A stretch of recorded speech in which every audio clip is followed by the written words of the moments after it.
Hey everyone! In this tutorial, I'll show you how to send videos through Outlook Hotmail quickly and easily.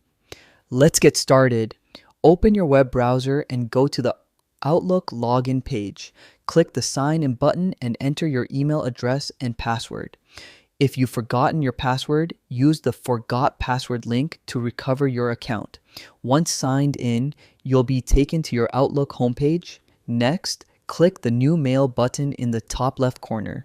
This opens a new email window where you can enter the recipient's email, a subject line, and any message you want to include.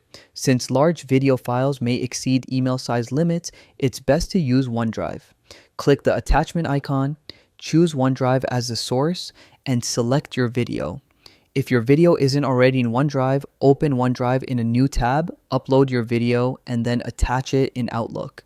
After attaching your video, double check your email for accuracy and make sure the video link works.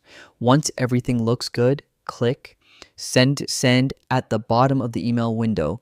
You'll see a confirmation that your email was sent successfully. And that's it.